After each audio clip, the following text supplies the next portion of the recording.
अस्सलाम वालेकुम, आदाब, गुड मॉर्निंग, इस्तकबाल आप सबका मॉर्निंग शो सलाम जेके में। मैं हूं आपके साथ ज़ुहूर ओलावी। गवर कुछ इस प्रोग्राम में हमारा साथ देंगे 10 बजे तक आपको और हमारा साथ रहेगा, जिसमें हम बात करेंगे कि देश दुनिया में इस वक्त क्या कुछ चल रहा है। मुल्क और जम्मू कश्मीर की ताज़ा तरीन सूरत हाल क्या है वो आपके सामने रखेंगे। ग्राउंड ज़ीरो पर चलेंगे जहाँ से हमारे नुमाइंदे हमारे साथ ज्वाइन करेंगे। बात जब मशरिक़ वस्ता के हवाले से होगी तो आपको बताएंगे कि देर से ही सही लेकिन अमन माहिदे पर दोनों ने इत्तेफाक किया है। ईरान और अमेरिका के दरमियान अमन माहिदा तय पाया गया है, उस वाले से तफसीलात आपके सामने रखेंगे। और बाज़ाब्ता तौर पर ना सिर्फ ईरान बल्कि अमेरिका ने भी इसकी बाज़ाब्ता तौर पर तस्दीक की है और क्या कुछ स्टेटमेंट इस पर उनका आया है वो खबर भी एक एक करके आपके सामने रखेंगे। आगे बढ़ेंगे तो आपको बताएंगे कि ये जो अमन माहिदा हुआ इससे आलमी मंडियों पर क्या असर पड़ा, तेल की कीमतें कहां पर पहुंच गई, वो खबर भी आपके सामने रखेंगे। आगे बढ़ेंगे तो बात उस वफूद की भी होगी जो फिर अमन माहिदे के दस्तखत के लिए स्विट्ज़रलैंड जाएंगे। अमेरिका के कौन से रहनुमा इसमें शामिल होंगे वो खबर आपके सामने रखेंगे। आगे बढ़ेंगे तो बात उन ममालिक की भी करेंगे जिन्होंने इस फैसले का खैर मकदम किया है, वेलकम किया है। और जो 14 पॉइंट्स एजेंडा है, 14 नुकाती जो यादाश्त है वो एक एक करके आपको बताएंगे कि किन किन पॉइंट्स पर ये इत्तेफाक हुआ है या एग्रीमेंट हुआ है, वो तमाम तर तफसीलात एक एक करके आपके सामने रखेंगे।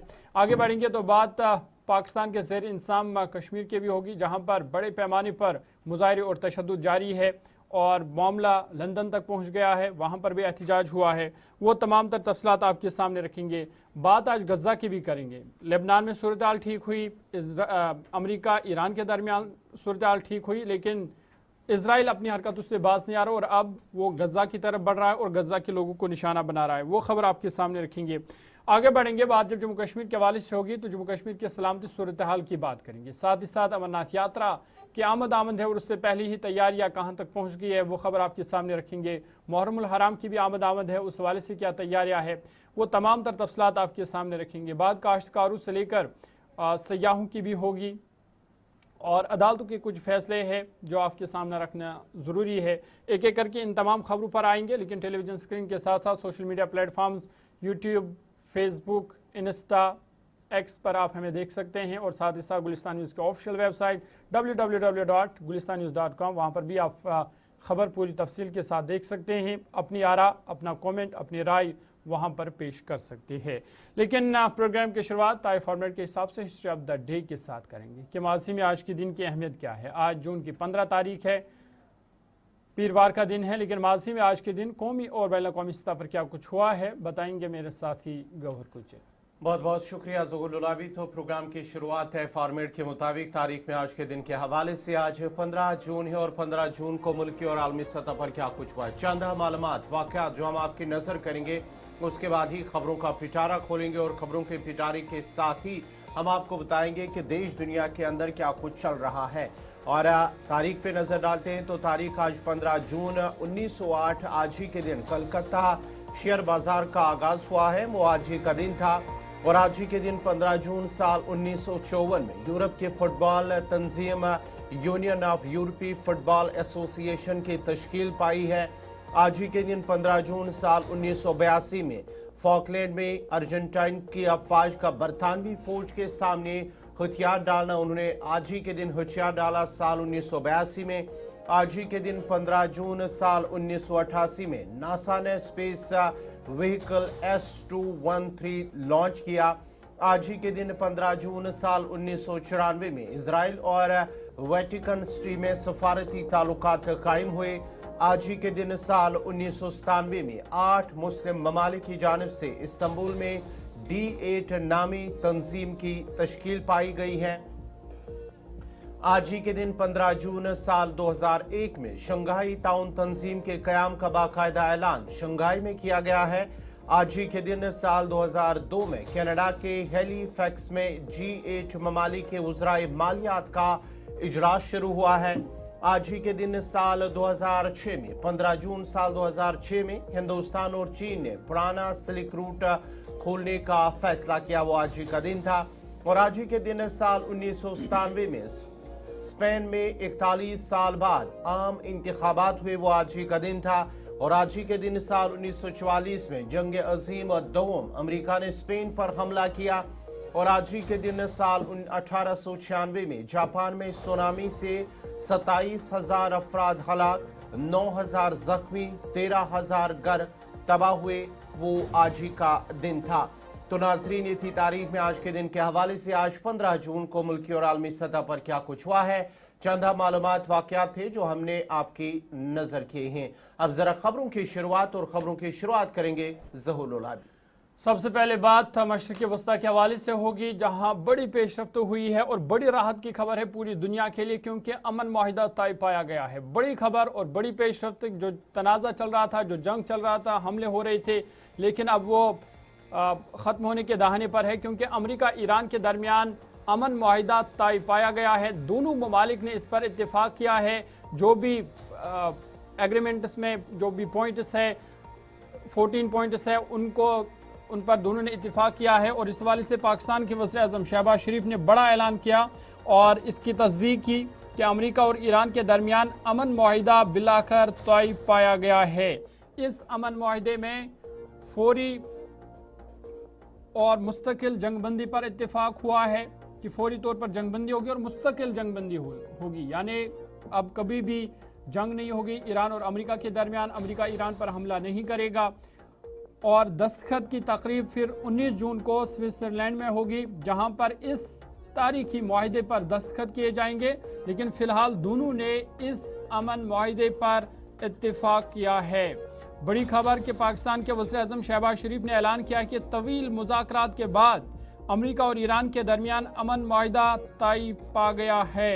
और फ़रीक़ैन ने लेबनान समेत तमाम महाज़ों पर फौजी कार्रवाइयों के खात्मे का ऐलान कर दिया है। लेबनान को भी इसमें शामिल कर दिया गया है। और वज़ीर आज़म पाकिस्तान के शहबाज शरीफ ने यह ऐलान समाजी राब्ता साइट एक्स पर किया। अपनी पोस्ट में उनका कहना था कि हमें ये ऐलान करते हुए खुशी महसूस हो रही है कि तवील मुज़ाकरात के बाद अमेरिका और ईरान के दरमियान अमन माहिदा तय पाया गया है। दोनों फ़रीक़ैन ने लेबनान समेत तमाम महाज़ों पर फौरी और मुस्तकिल तौर पर फौजी कार्रवाई के खात्मे का ऐलान कर दिया है। उनका मज़ीद कहना था कि इस माहिदे पर दस्तखत की बाज़ाब्ता तकरीब 19 जून को बरोज़ जमा स्विट्ज़रलैंड में होगी। और ये वो सोशल मीडिया पोस्ट है जो उन्होंने एक्स पर किया। पाकिस्तान के वज़ीर आज़म शहबाज शरीफ ने मज़ीद कहा कि इस मौका पर हम अमेरिका और ईरान का शुक्रिया अदा करते हैं कि उन्होंने तनाज़े के हल के लिए सफारती रास्ता इख्तियार करने के अज़्म का मुज़ाहिरा किया। और इस सालसी अमल में अपने बरादर मुल्क कतर की क़यादत का भी उन्होंने शुक्रिया अदा किया है, जिनकी मावनत इस माहिदे तक पहुँचने में नहायत अहम रही। और साथ ही साथ सऊदी अरब और तुर्की की क़यादत का भी शुक्रिया अदा किया गया है, जिन्होंने इस हवाले से गैर मामूली किरदार अदा किया है। शहबाज शरीफ ने कहा कि अब माहिदा तय पाने के बाद सालिसी टीमें आइंदा हफ्ते के दौरान मुतअद्दिद इजलासों का इनेकाद करेगी। ये मशावरती अमल टेक्निकल मुज़ाकरात और फिर बाज़ाब्ता दस्तखत की तकरीब के लिए बुनियाद फराहम करेगा। और इस तारीखी माहिदे पर 19 जून को बाज़ाब्ता तौर पर दस्तखत भी होंगे। और ये दस्तखत की तकरीब स्विट्ज़रलैंड में मुनक़द होगी, जहाँ पर ईरान अमेरिका के दरमियान इस तारीखी माहिदे पर दस्तखत होंगे। और फिर मुस्तकिल जंगबंदी और फौरी जंगबंदी पर लिबनान को लेकर के इत्तेफाक हुआ है। ईरान अमेरिका ने इस पर रजामंदी जाहिर की है। और बिलाखिर जो मशरिक़ वस्ता में तनाज़ा या जंग था वो ख़त्म होने को है। और अमन की उम्मीद अब लगाई जा रही है कि जल्द ही मशरिक़ वस्ता में और पूरी दुनिया में अमन फिर से कायम होगा। बात हो रही है अमेरिका ईरान मुआहदे के हवाले से और इस सिलसिले में अब अमेरिकी सदर डोनाल्ड ट्रंप ने भी इसकी तस्दीक कर दी है। समाजी राब्ता साइट ट्रुथ पर उन्होंने इसकी तस्दीक करते हुए कहा है कि अमेरिका और ईरान के दरमियान जो मुआहदा है वो मुकम्मल हो चुका है। अमेरिकी सदर डोनाल्ड ट्रंप के मुताबिक आबनाए हरमुज को फौरी तौर पर बगैर किसी फीस के खोलने की इजाजत दे दी गई है, जबकि अमेरिका की जानिब से ईरान पर बहरी नाकाबंदी भी फौरी तौर से ख़त्म कर दी गई है। उन्होंने कहा है कि दुनिया भर के बहरी जहाज अपने इंजन स्टार्ट कर दे और वहां से चलना शुरू कर दे। अपने पैगाम में अमेरिकी सदर डोनाल्ड ट्रंप ने मजीद लिखा कि लीड द ऑयल फ्लू यानी तेल की फराहमी जारी रहने दे दी है और इस सिलसिले में उन्होंने इनका जिक्र किया है। समाजी राब्ता साइट जो ट्रुथ है इस पर उन्होंने एक पोस्ट में इन बातों का जिक्र किया है, जहां अमरीकी सदर डोनाल्ड ट्रंप ने ईरान के साथ अमन मुआहदा तय पाने की तस्दीक की है। वहीं पर अपने बयान में डोनाल्ड ट्रंप ने कहा है कि इस्लामी जमहूरिया ईरान के साथ मुआहदा मुकम्मल हो चुका है और अब फौरी तौर पर बगैर किसी फीस के, बगैर किसी रुकावट के आबनाए हरमुज खोलने की इजाज़त दे दी गई है, जबकि अमेरिका की जानिब से ईरान पर जो बहरी नाकाबंदी है उसे भी ख़त्म कर दिया गया है। अमेरिकी सदर डोनाल्ड ट्रंप की बात हो रही है तो अमेरिकी सदर डोनाल्ड ट्रंप के हवाले से एक और बड़ी और अहम खबर आपको बताते चले कि दोनों मुल्कों के दरमियान जो मुआहदा है वो तय पाया जा चुका है। इस सिलसिले में अमेरिकी सदर डोनाल्ड ट्रंप के साथ साथ पाकिस्तान के जो वज़ीर आज़म शहबाज शरीफ उनकी जानिब से भी इसकी तस्दीक कर दी गई है और ऐलान कर दिया गया है। अमेरिकी सदर डोनाल्ड ट्रंप ने मज़ीद कहा कि अमेरिका और ईरान के दरमियान जो होने वाला मुआहदा है खत्ते में अमन और सलामती की नई उम्मीद लेकर आएगा। उन्होंने इस पोस्ट में जो ट्रुथ पर उन्होंने जारी किया है एक बयान, उसमें उन्होंने दावा किया कि कई अमरीकी सदूर ईरान के साथ अमन कायम करने में नाकाम रहे, लेकिन उनकी कोशिशों से ये अमन मुआहदा मुमकिन हुआ है। अमरीकी सदर डोनाल्ड ट्रंप के मुताबिक मुआहदे पर दस्तखत के साथ ही जो 19 जून को मुआहदा जिस पर दस्तखत होंगे उस से हवाले से उन्होंने कहा है कि अपना हरमुज को खोल दिया जाएगा ताकि बारूदी सुरंगों की सफाई का अमल शुरू हो सके और उसके बाद ही खत्ते और आलमी सतह पर तेल की तरसील दोबारा से मुकम्मल तौर पर बहाल हो जाएगी। उन्होंने कहा है कि यह पेशरफ्त आलमी मईशत और तवानाई की मंडियों के लिए इंतहाई मस्बत साबित होगी। लेट द ऑयल फ्लो बता रहे हैं कि अमेरिकी सदर डोनाल्ड ट्रंप और इस माहिदे को उन्होंने तारीखी माहिदा करार दिया और कहा कि जो माजी में सुदूर रह चुके हैं अमेरिका के, वो भी ये माहिदा नहीं कर सके जो माहिदा उन्होंने ईरान के साथ किया है। और एक बड़ी खबर, ईरान ने भी इस बड़े माहिदे की तस्दीक की है। ईरान ने तारीखी माहिदे की तस्दीक की है और जंगबंदी का बाज़ाब्ता ऐलान आज से होगा। अमेरिका की बहरी नाकाबंदी भी ईरान ने ख़त्म करने का फैसला लिया है और ईरान की जानिब से तस्दीक कर दी गई है कि माहिदे पर दस्तखत 19 जून को होंगे। बाज़ाब्ता तौर पर ईरान की जानिब से भी अमेरिका के साथ अमन मुआहदे के तस्दीक कर दी गई है। ईरान के नायब वज़ीर ख़ारजा काज़िम गरीब आबादी ने सरकारी टीवी पर गुफ्तगू करते हुए कहा कि अमेरिका के साथ मुआहिदा हतमी शक्ल इख्तियार कर चुका है और इस पर दस्तखत की बाज़ाब्ता तकरीब 19 जून को यानी जुम्मतुल मुबारक के दिन स्विट्ज़रलैंड में होगी। उन्होंने कहा कि आज से मुख्तलिफ महाजों पर बिशमुल लिबनान में जंग और फौजी कार्रवाई के फौरी और मुस्तकिल खात्मे का ऐलान भी किया जाएगा। नायब वज़ीर ख़ारजा ईरान के मुताबिक अमेरिका की जानिब से ईरान के खिलाफ आयद बहरी नाकाबंदी भी ख़त्म कर दी जाएगी, जिससे खित्ते में कशीदगी में वाज़ह कमी मुतवक्का है और ईरान ने भी इस पर इत्तेफाक करते हुए तस्दीक की है कि अमेरिका के साथ तारीखी मुआहिदा तय पाया गया है और इस मुआहिदे को उन्होंने ईरान की कामयाबी करार दी और कहा कि लिबनान समेत जंगबंदी का बाज़ाब्ता तौर पर ऐलान हो गया है और अमेरिका की बहरी नाकाबंदी भी उन्होंने ख़त्म करने का दावा किया है।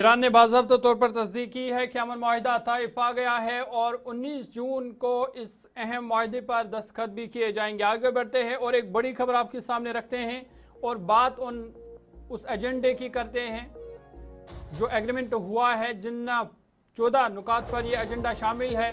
वो खबर आपके सामने रखते हैं कि कौन से अहम नुकात है जिस पर ये इत्तेफाक हुआ है। आपको बता दें कि अमेरिका और ईरान के दरमियान 14 नुकाती मफाहमती यादाश्त पर दोनों ने इत्तेफाक किया है, जिससे जंग के खात्मे और कशीदगी कम करने की राह मुकम्मल तौर पर हमवार होगी। मुंजमद ईरानी फंड जारी करने की बड़ी तजवीज़ इसमें शामिल है और अबनाए हॉर्मज को खोलने से लेकर तेल पाबंदियाँ मुकम्मल तौर पर ख़त्म की जाए। ये इस अहम एजेंडे का अहम एजेंडा शामिल है। अमेरिका और ईरान के दरमियान जारी सफारती कोशिशों में एक बड़ी पेशरफ्त सामने आई है। मुख्तलिफ बैनुल-अक़वामी मीडिया रिपोर्ट्स के मुताबिक दोनों ममालिक के दरमियान 14 नुकाती मफाहमती यादाश्त यानी जो MOU है उस पर जुमा के दिन स्विट्ज़रलैंड में दस्तखत किए जाएंगे, जिसका मकसद हालिया तनाज़ा का खात्मा और मुस्तक़बिल के मुज़ाकरात के लिए राह हमवार करना है। मुजव्वज़ा माहिदे के तहत तमाम महाज़ों पर फौरी और मुस्तकिल जंगबंदी। पॉइंट नंबर 1 कि तमाम महाज़ों पर मुस्तकिल जंगबंदी होगी, बेशमूल इसमें लेबनान भी शामिल है। इसके अलावा अमेरिका की जानिब से ईरान की खुद मुख्तारी और दाखिली मामलात में कोई मुदाखलत नहीं होगी। पॉइंट नंबर 2 इसी तरीके से मसवदे में अमेरिकी बहरी नाकाबंदी का खात्मा, ईरान के अतराफ से अमेरिकी अफवाज के इनखिला और आइंदा 30 दिनों के अंदर अबनाए हॉर्मज को दोबारा खोलने की तजावीज़ भी शामिल है। साथ ही साथ अहम पॉइंट्स में ईरानी तेल और पेट्रोकेमिकल मसनूआत पर आयद पाबंदियों की मुअत्तली, मुंजमद ईरानी असासों की मरहलावार रिहाई और ईरान की मुआशी बहाली के लिए बड़े पैमाने पर तामीर नौ के मंसूबों की तैयारी भी शामिल है। इतलात यह भी है कि ईरान के लिए कम अज़ कम $300 अरब मालियत की तामीर नौ मंसूबों पर गौर किया जाएगा, जबकि अरबों डॉलर के मुंजमद फंड्स जारी किए जाएंगे। MOU के मुताबिक फरीकीन 60 रोज़ा मुज़ाकराती अमल के दौरान ईरान के जौहरी प्रोग्राम, यूरेनियम अफजोदगी और पाबंदियों के मुकम्मल खात्मे से मुतल्लिक हतमी माहिदे पर बातचीत करेंगे। ईरान ने जौहरी अदम फैलाव के माहिदे NPT के तहत जौहरी हथियार न बनाने के अपने अज़म का इआदा किया है, जबकि अमेरिका ने इस अरसे के दौरान नई पाबंदियाँ आयद न करने और खित्ते में मज़ीद फौजी इजाफा न करने की तलकीन यकीन दहानी। रिपोर्ट्स के मुताबिक हतमी मुज़ाकरात सिर्फ जौहरी मामलात, पाबंदियों में नरमी और ईरान के इक़्तिसादी बहाली तक महदूद होंगे, जबकि ईरान के मिसाइल प्रोग्राम और खित्ते में मज़ाहमती ग्रुपों की हिमायत जैसे मौज़ूआत को मुज़ाकराती एजेंडे से खारिज कर दिया गया है। और ताहम मुआहिदे की मुकम्मल और हतमी शराइत सरकारी दस्तखत के बाद ही वाज़ह होंगे कि जब इस पर दस्तखत होंगे तो उसके बाद ही पता चलेगा कि कौन से ऐसे एजेंडे हैं जिन पर ईरान और अमेरिका ने इत्तेफाक किया है। उस हवाले से 19 जून पर इस पर हतमी फैसला होगा। इसको ज़रा मज़ीद समझने की कोशिश करेंगे, देर से ही सही, लेकिन ये जो अमन माहिदा हुआ है कितना अहम है पूरी दुनिया के लिए। इस मामले पर हमारे साथ बात करने के लिए रिटायर्ड कर्नल संजीद सिरोही जी है, डिफेंस एक्सपर्ट है। संजीद सिरोही जी, बहुत बहुत शुक्रिया, खैर मकदम, वेलकम आपका मॉर्निंग शो सलाम JK में। किस तरीके से आप इस फाइनल एग्रीमेंट को देख रहे हैं? ये जो अमेरिका और ईरान दोनों इस पर राजी हुए हैं फाइनल एग्रीमेंट पर, पीस डील पर, तो इसको आप किस तरह से देखते हैं और क्या ये माना जाए कि ये अब ज़रूरी भी था कि अमन माहिदा हो, पीस कायम हो, क्योंकि जंग से हमने बहुत तबाही देखी जिसका असर पूरी दुनिया को उठाना पड़ा, और अब ये ज़रूरी भी था कि ये दोनों इस एग्रीमेंट पर पहुंचे जहां पर जंग का खात्मा हो? जी, पहली बात तो आपका बहुत बहुत धन्यवाद, शुक्रगुजार करता हूं आपका कि आपने मुझे अपने चैनल पे आमंत्रित किया और एक खास मुद्दे पे बात करने के लिए। देखिए, बहुत दिनों से जब ये लड़ाई शुरू हुई थी 28 फरवरी को, तब से पूरी दुनिया इस बात का इंतजार कर रही थी कि कब ये लड़ाई बंद हो और कब जो है स्ट्रेट ऑफ हॉर्मुज खुले, क्योंकि स्ट्रेट ऑफ हॉर्मुज के बंद होने से भारत ही नहीं पूरी दुनिया का इसके ऊपर असर पड़ा है, जिसमें अमेरिका भी शामिल है। और हर देश के अंदर जो है कीमतें बढ़नी शुरू हुई, जब वो ऑयल की, गैस की, और लोगों को किल्लतें उठानी पड़ी। तो ये एक ही बहुत बड़ा संकेत है और बहुत अच्छी बात है, और देर आए दुरुस्त आए। लेकिन अब जो चीजें ये है कि पहली बात तो आज 15 जून है, 19 जून को साइन होना है, नंबर 1। नंबर दूसरा, मैं इस तरह देख रहा हूं इसको कि अभी तक जो पाकिस्तान के वजीर आजम ने बोला है और डोनाल्ड ट्रंप साहब ने बोला है, वो बात बिल्कुल उन्होंने क्लियर कर दी है। लेकिन ईरान की तरफ से अभी आप बता रहे थे, काजम जो उनके गरीबाबादी हैं, जो उनके डिप्टी फॉरेन मिनिस्टर है, उनका ये बयान है कि ये 19 जून को जो साइन होगा वो इस बात पे निर्भर होता है कि ये जो 3 मेन शर्तें हैं, पहला जो है ब्लॉकेड, अमेरिका अपना ब्लॉकेड हटाए। नंबर दूसरा, ऑल मिलिट्री एक्टिविटी, चाहे वो लेबनान में है, चाहे वो ईरान में है, चाहे और वहीं पे भी जो एक्टिविटीज है, ऑल मिलिट्री एक्टिविटीज, ये ईरान, अमेरिका और इजराइल, इसमें खास तौर पर जो ध्यान देने वाली बात है वो इजराइल है कि ये एक्टिविटी बंद होनी चाहिए। और तीसरा, जो फंड जो फ्रीज हुए हैं उसके ईरान के, उन फंड्स को रिलीज किया जाए। अब वो कितने % रिलीज हो गए उसके बारे में भी अभी तक कुछ नहीं बताया गया है। तो अभी काफी एम्बिग्युइटी है, काफी क्वेश्चन मार्क है, और ये क्वेश्चन मार्क जब तक क्लियर नहीं होते तो अभी जो है 15 जून और 19 जून में 4 दिन का जो फर्क है, इसको आपको देखना होगा। खास तौर पर इसमें जो सबसे इंपॉर्टेंट चीज है वो ये है कि ऑल मिलिट्री एक्टिविटीज, उसका मतलब ये है कि जिसमें लेबनान भी शामिल है, क्योंकि ये जो वार्ता हुई है, जो मेमोरेंडम ऑफ अंडरस्टैंडिंग साइन होगा 19 जून को, ये अमेरिका और ईरान के बीच में होगा, ये इजराइल और ईरान के बीच में नहीं होगा।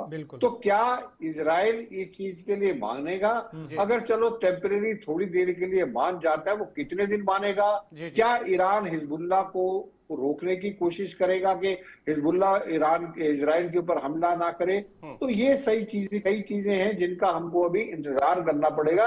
वैसे जैसे आपने सवाल किया है, ये जो शांति वार्ता है, ये हम सब भगवान से वो करते हैं, दुआ करते हैं कि ये जो है कामयाब हो जाए। जी संजीत जी, एक और चीज जानना चाहूंगा, इस पीस डील में आप इजराइल को कहां पे देखते हैं? क्योंकि जंग तो उनकी जानिब से शुरू की गई है, ये जो वार हुआ था 28 फरवरी से शुरुआत इसकी हुई है। इजराइल को इस पीस डील में कहा, क्योंकि बार बार जिस तरह से कल भी हमने देखा है या 2 रोज कबल भी हमने देखा है कि जब दोनों के दरमियान ये बातचीत चल रही है, मुज़ाकरात चल रहा था, तो ऐसे में इजराइल की जानिब से लेबनान के कुछ जो साउथ लेबनान के इलाके हैं वहां पर ताज़ा हमले हुए हैं, और बार बार वो इसमें खलल डालने की कोशिश कर रहा है, जिसका जिक्र खुद अमेरिकी सदर डोनाल्ड ट्रंप ने भी किया है कि इजरायली वज़ीर आज़म को इस वक्त ये हमले नहीं करने चाहिए, रोकने चाहिए, क्योंकि ईरान और अमेरिका के दरमियान पीस डील होने के करीब है। इजराइल को आप इस पूरे पीस डील के अंदर कहां पे देखते हैं? क्या वो चाहते हैं कि पीस डील ना हो? बिल्कुल, इसमें कोई दो राय नहीं है। देखिए, डोनाल्ड ट्रंप साहब जो है अपना इंटरेस्ट देख रहे हैं। उनका इंटरेस्ट क्या है? उनका इंटरेस्ट ये है कि जल्दी से जल्दी ये लड़ाई बंद हो और वो ये दुनिया को दिखाएं और अपनी जो अमेरिका ने ये लड़ाई जीत ली है। लेकिन अगर आप सारे पॉइंट्स को देखें तो मुझे कोई भी एक ऐसा पॉइंट नहीं नजर आता है जिसमें अमेरिका के सदर ये कह सके कि अमेरिका जीत गया है। अगर आप 14 पॉइंट को देखें डिटेल में तो उनमें जो ज्यादातर जो पॉइंट है वो ईरान के फेवर में है और वो इजराइल को बिल्कुल पसंद नहीं आएगा।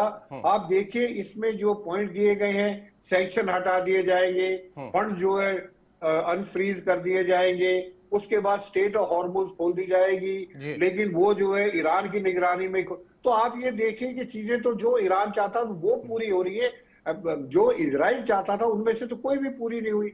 जो न्यूक्लियर प्रोग्राम है ईरान का, उसके ऊपर ये बोला कि ये 19 जून को डील होने के बाद 60 दिन तक डिस्कशन चलेगा इन चीजों के ऊपर। जो इजराइल के मेन मुद्दे थे, इजराइल के तीन मेन मुद्दे थे। सबसे पहले रजीम चेंज को तो आप छोड़ दीजिए, वो नहीं हुई। उसके बाद जो एक ये था कि जो न्यूक्लियर प्रोग्राम है उसके ऊपर रोक लगे, जो इनका मिसाइल प्रोग्राम है उसके ऊपर रोक लगे, और जो ईरान के जितने प्रॉक्सीज हैं जिनको एक्सिस ऑफ रेजिस्टेंस कहते हैं, चाहे उसमें हिजबुल्लाह है, हमास है, हौतीज है या कुर्द है, वो जितने हैं उनको भी रोका जाए ताकि इनके ऊपर आने वाले समय में हमला ना करे। इनमें से तो कोई भी चीज जो है इस मेमोरेंडम ऑफ अंडरस्टैंडिंग में ऐसी चीज नहीं है जो ईरान ने जो है उसको माना हो कि हाँ हम ये नहीं करेंगे, तो आप ये देखिए इस डील में इजराइल को क्या मिला? इजराइल को तो कुछ नहीं मिला, बल्कि उनको ये रोका गया है कि आप लेबनान पे हमला नहीं करेंगे। तो मुझे लगता है कि ये जो है, जब भी मैंने आपको कहा है 15 तारीख से लेके 19 तारीख के बीच में हमको देखना होगा कि इजराइल किस तरीके से रिएक्ट करता है। क्या इजराइल दोबारा लेबनान के ऊपर हमला करता है? क्या हिजबुल्ला ईरान इजराइल के ऊपर हमला करता है? तो ये हमको देखना होगा। 4 दिन की बात नहीं, मैं कह रहा हूं मेमोरेंडम ऑफ अंडरस्टैंडिंग 19 जून को ईरान और अमेरिका के बीच में साइन हो भी जाता है, तो भी जो है गारंटी नहीं है कि उसके बाद जो इजराइल हमला ना करे। संजीव जी, एक और चीज मैं आपसे जानना चाहूंगा, ये जो पीस डील हो रही है, अब क्या ये माना जाए कि अमेरिकी सदर डोनाल्ड ट्रंप पर एक तो अमेरिका के अंदर पूरा प्रेशर है, दबाव है, और दूसरा आलमी सतह पर भी अमेरिका को दबाव है, अमेरिकी सदर को दबाव है, जिसको लेकर वो ईरान के जितने भी पॉइंट्स है वो मानने के लिए राजी हुआ है। और दूसरा जो ये पीस डील हुई है, इसमें आप पाकिस्तान का रोल, सऊदी अरब का रोल, टर्की का रोल या कतर का रोल, आप इन सब चीजों को कहां पे देखते हैं? ओके, सबसे पहले आपका ये है, मैंने जैसे आपको कहा, जहां तक डोनाल्ड ट्रंप साहब का सवाल है, डोनाल्ड ट्रंप साहब को इस लड़ाई से जल्दी निकलना था 2-3 वजह से। नंबर 2 पहली वजह ये है कि ये कॉन्स्टिट्यूशनली जो है इलीगल जो है, उनकी कांग्रेस ने जो पारित किया है बिल, उसके मुताबिक अमेरिका का सदर 60 दिन से ज्यादा लड़ाई नहीं लड़ सकता। 60 दिन से ज्यादा लड़ने के लिए उसको कांग्रेस की जो अप्रूवल चाहिएगी। तो वो जो एक तो वो कॉन्स्टिट्यूशनल जो इनके सामने एक ऑब्स्टिकल है, नंबर 1। नंबर 2, डोनाल्ड ट्रंप साहब की पॉपुलैरिटी जो है, जब वो आए थे तब तकरीबन 50% से ज्यादा थी, और अब जो है 35-36% पे अप्रूवल रेटिंग चली गई है। इस अप्रूवल रेटिंग के साथ अगर रिपब्लिकन जो है नवंबर में मिड टर्म इलेक्शंस में अगर जाते हैं, तो वहां पे उनको बहुत बुरी हार का सामना पड़ेगा। और अगर रिपब्लिकन हार जाते हैं और उनकी मेजॉरिटी खत्म हो जाती है, तो डोनाल्ड ट्रंप साहब जो है एक जो है लेम डक बन जाएंगे, वो कुछ नहीं कर पाएंगे, क्योंकि सारे के सारे जो है बिल वहां से पास होंगे। तो ये डोनाल्ड ट्रंप साहब को सबसे बड़ी चिंता इस चीज की है। नंबर 3 जो इंटरनेशनल प्रेशर है वो उनके ऊपर है। आदमी को इंटरनेशनल प्रेशर का फर्क नहीं है, उनको सिर्फ अपनी जो है पार्टी का फर्क है, तो इसलिए वो इस मामले में प्रेशर में आ गए हैं। अब जहां तक आपका जो दूसरा इससे कनेक्टेड सवाल था कि आप जो है कतर को, सऊदी अरेबिया को या तुर्की को या पाकिस्तान को किस उसमें देखते हैं इस पूरे नेगोशिएशन के रोल में, देखिए जहां तक कतर का सवाल था, कतर 28 फरवरी तक कतर ने बहुत बढ़िया काम किया था।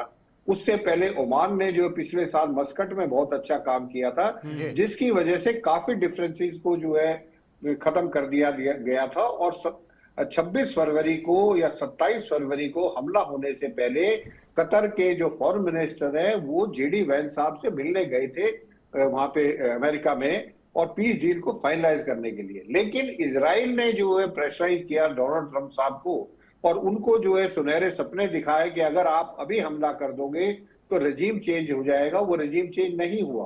तो उस केस में तो कतर का और ओमान का बहुत बड़ा रोल है। पिछले टॉक्स में 28 फरवरी के बाद उनको इतना ज्यादा रोल नहीं मिला, लेकिन लेटली अभी जो है पिछले 15-20 दिन से कतर का भी इसमें बहुत बड़ी भूमिका। जहां तक पाकिस्तान का सवाल है, Pakistan was just a messenger, क्योंकि पाकिस्तान की क्रेडिबिलिटी नहीं है कि वो एक नेगोशिएशन का काम कर सके या मीडिएटर का, क्योंकि मीडिएटर का या नेगोशिएटर का सबसे बड़ी जो रिक्वायरमेंट होती है, सबसे पहले रिक्वायरमेंट होती है, सबसे पहले उसकी क्रेडिबिलिटी होती है, उसके ऊपर दोनों पार्टीज का भरोसा होना चाहिए, और तीसरा उसके पास ऐसा लिवरेज होना चाहिए कि दोनों पार्टियों को थोड़ा थोड़ा वो समझा सके और उसकी बात को समझे। तो पाकिस्तान इन 3 चीजों को देखा जाए तो पाकिस्तान के अंदर कोई भी ऐसी काबिलियत नहीं है जिससे, तो वो ही पाकिस्तान जस्ट ए मैसेंजर जो है ईरान का मैसेज अमेरिका को, अमेरिका का मैसेज ईरान को। बहुत बहुत शुक्रिया, बहुत बहुत शुक्रिया वक्त देने के लिए। संजीत सरोही साहब हमारे साथ थे, रिटायर्ड कर्नल है, और बता रहे थे कि अभी 19 तारीख का इंतजार करना होगा, क्योंकि 19 तारीख से पहले ही अगर इजराइल ने कोई कार्रवाई की तो फिर ये जो पीस डील है, अमन मुआहिदा है, ये खतरे में भी पड़ सकता है। आगे बढ़ते हैं और एक बड़ी खबर आपके सामने रखते हैं। अमेरिका से इस वक्त की बड़ी खबर सामने आ रही है, जहां पर वफूद का ऐलान किया गया है। जेनेवा में जो अमन मुआहिदे के लिए दस्तखत करने हैं, उस हवाले से जेडी वेंस को इस अमन मुआहिदे के लिए जेनेवा भेजा सकता है। बड़ी खबर कि सदर ट्रंप भी इस अमन मुआहिदे में शिरकत कर सकते हैं। जेनेवा में जो तकरीब होगी 19 तारीख को मुआहिदे पर दस्तखत के हवाले से, उस वफूद में जेडी वेंस उस वफूद की क़यादत करेंगे। और ख़बर यह भी है कि डोनाल्ड ट्रंप खुद भी इस वफूद में शामिल होंगे और इस अमन मुआहिदे के दस्तखती तकरीब में वो शिरकत कर सकते हैं। बड़ी खबर कि दस्तखत के बाद अगले हफ्ते तकनीकी सतह पर भी बातचीत होगी। और मुतअद्दिद मीडिया रिपोर्ट्स के मुताबिक अमेरिकी नायब सदर जेडी वेंस 19 जून को जेनेवा में अमेरिका और ईरान के दरमियान अमन मुआहिदे की दस्तखती तकरीब में शिरकत कर सकते हैं। मीडिया रिपोर्ट्स के मुताबिक अमेरिकी मीडिया इदारों के मुताबिक जेडी वेंस को स्विट्जरलैंड जाने का इम्कान जाहिर किया जा रहा है, ताकि वो मुआहिदे पर बिलमुशाफा दस्तखत के मौके पर मौजूद हो। ज़राए के मुताबिक ये भी इम्कान है कि इस अहम मौका पर अमेरिकी सदर डोनाल्ड ट्रंप खुद भी तकरीब में शिरकत कर सकते हैं।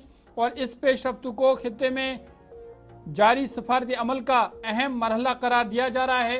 जैसे कि डोनाल्ड ट्रंप पहले भी कह चुके हैं कि उन्होंने ऐसा मुआहिदा तय पाया, ऐसा मुआहिदा ईरान के साथ किया जो माजी के सुदूर अमेरिका के सुदूर नहीं कर पाए, अगरचे वो करना चाहते थे लेकिन वो नहीं कर पाए। और इस तारीखी मुआहिदे का जो आखिरी मरहला है, उसके लिए वो खुद भी स्विट्जरलैंड का सफ़र कर सकते हैं, जहां पर 19 जून को इस तारीखी मुआहिदे पर दस्तखत होंगे। चलिए नाजरीन, जहाँ 19 जून का इंतज़ार करना पड़ेगा जब कतर के अंदर यानी कि स्विट्ज़रलैंड के अंदर यहाँ पर एक तकरीब मुनक्कद होगी। और इस सिलसिले में आपको बताते चले कि आलमी सतह पर भी इस डील का खैर मकदम किया जा रहा है। मुख्तलिफ रहनुमाओं की जानिब से इस डील का खैर मकदम किया जाना है कि फ़िलहाल ये बताया जा रहा है आलमी रहनुमाओं की जानिब से कि बिलाखिर जो है ईरान या खलीज के अंदर जिस तरह से तनाव था, सूरत हाल कशीदा थी, तो कहीं ना कहीं वो ख़त्म होने के कगार पर है। अमेरिका और ईरान के दरमियान तय पाने वाले अमन मुआहदे का आलमी सतह पर भी खैर मकदम किया जा रहा है। कतर के वज़ीर आज़म की जानिब से भी सोशल मीडिया प्लेटफॉर्म एक्स पर अपने बयान में पाकिस्तान की क़यादत और सालसी किरदार को सराहते हुए कहा कि वो आइंदा मुज़ाकरात में तमाम फरीकों की मस्बत और तामीरी शिरकत के मुंतज़िर हैं, ताकि इस अहम पेशरफ को मज़ीद मजबूत बनाया जा सके। दूसरी जानिब बरतानवी वज़ीर आज़म कीयर स्टार्मर ने भी मुआहदे को जंग के खात्मे, इलाकाई इस्तेहकाम और अबनाए खरमुज की बहाली की जानिब एक नहायत अहम कदम करार दिया है। उन्होंने सदर ट्रंप, पाकिस्तान, कतर और दीगर सालिस ममालिक को मुबारकबाद देते हुए कहा कि आज़ादाना जहाजरानी की बहाली आलमी मईशत के लिए नागुज़ीर है। कीयर स्टार्मर ने इस बात पर भी जोर दिया कि ईरान के जौहरी प्रोग्राम से मुतल्लिक तमाम वादों पर मुकम्मल, काबिल तस्दीक और मुअस्सर अमल दरामद पायदार अमन के लिए नहायत ज़रूरी है।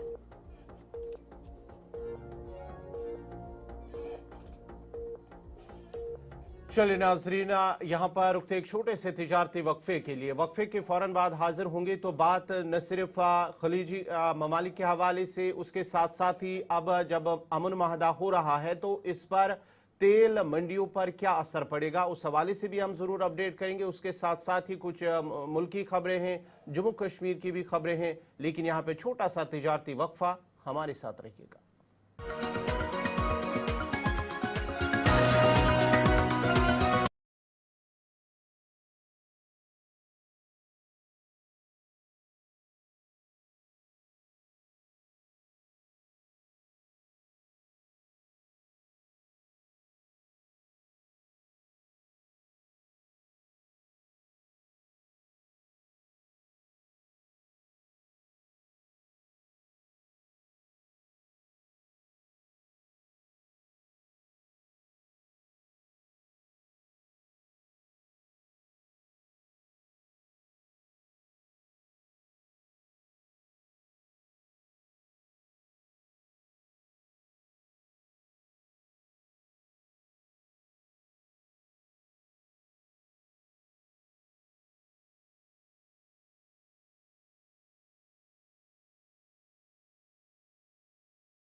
ब्रेक के बाद आपका दोबारा खैर मकदम प्रोग्राम सलाम जी के नाजरीन दूसरे पड़ाव में हम दाखिल हो चुके, जहां हम बात इससे पहले खलीज और उसके साथ साथ ही अमेरिका और ईरान के दरमियान पीस डील यानी कि अमन मुआहदे के हवाले से बात कर रहे थे। और इस अमन मुआहदा जो है ताइपाने होने जा रहा है। इस सिलसिले में अब जो आलमी सतह पर या आलमी मंडियों में तेल की कीमतों में गिरावट नजर आ रही है। बड़ी और अहम खबर आपको बताते चले कि आलमी मंडियों में अमेरिका और ईरान के दरमियान जो अमन मुआहदे की खबरें आई हैं, उसके बाद ही तेल की कीमतों में नुमाया कमी देखने में आई है।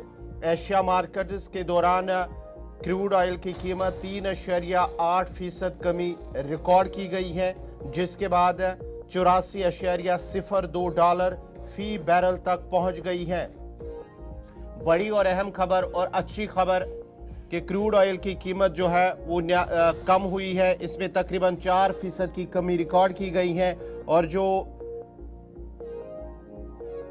$84.02 फी बैरल तक जो क्रूड ऑयल की कीमत है वो पहुंच गई है, जबकि अमरीकी खाम तेल 4.1% कमी के साथ $81.40 फी बैरल तक गिर गया है। रिपोर्ट के मुताबिक पाकिस्तान की जानिब से कहा गया है कि इस मुआहदे पर बाज़ाब्ता दस्तखत स्विट्ज़रलैंड के अंदर किए जाएंगे। अमरीकी सदर डोनाल्ड ट्रंप भी इससे कबल अपने बयान में तेल की आज़ादाना नक़्ल हमल बहाल करने का ऐलान कर चुके हैं। आपको बताते चले कि 28 फरवरी से अमरीका और ईरान और इजराइल के दरमियान जंग का आगाज़ हुआ है और उसके बाद ही जो आलमी सतह पर या आलमी मंडियों में तेल की कीमतों में इजाफा हुआ है, जिसकी वजह से जो मुत्तदिद ममालिक है उनकी मईशत पर भी इसका असर पड़ा है। और उसके साथ साथ ही अब जब अमेरिका और ईरान के दरमियान पीस डील होने जा रही है, अब आलमी सतह पर भी आलमी मंडियों पर तेल की कीमतों में कमी आनी शुरू हो गई है। इसका मस्बत असर पड़ रहा है क्योंकि अमन मुआहिदा हुआ है ईरान और अमेरिका के दरमियान। लेबनान को भी इसमें शामिल किया गया है, लेकिन एक खिता ऐसा भी है तशद्दुद का सिलसिला जारी है और ये तशद्दुद कई सालों से चल रहा है। और आपको बता दें कि गज़ा में एक बार फिर इजराइल ने हमले किए हैं और लेबनान से हटकर इजराइल अब फिर से गज़ा की तरफ बढ़ रहा है। और गज़ा पर ताज़ा तरीन हमलों में 5 फ़लस्तीनी जाँ बाग हो गए हैं। गज़ा में इजराइल ने हमले किए और फायरिंग की है। खान यूनुस को निशाना बनाया गया है। खान यूनुस अस्पताल और गज़ा शहर में ये फायरिंग और हमले किए गए हैं। जंगबंदी के बावजूद भी गज़ा के लोगों पर तशद्दुद का सिलसिला जारी है, जिसकी वजह से ताज़ा तरीन हमलों में मज़ीद 6 फ़लस्तीनी जाँ बाग हो गए हैं। गज़ा की पट्टी में इजराइल फ़ौज के ताज़ा फ़िज़ाई हमलों और फायरिंग के वाक़यात में कम अज़ कम 6 फ़लस्तीनी जाँ बाग हो गए हैं। इत्तलात के मुताबिक 4 अफराद शुमाली गज़ा के जबालिया पना गज़ीन कैंप में अल-मयमन अस-सईद अस्पताल के करीब एक फ़िज़ाई हमले में हलाक हुए, जबकि 2 दीगर फ़लस्तीनी जुनूब में खान यूनुस और गज़ा शहर में अलग अलग फायरिंग के वाक़यात में जान की बाजी हार गए हैं।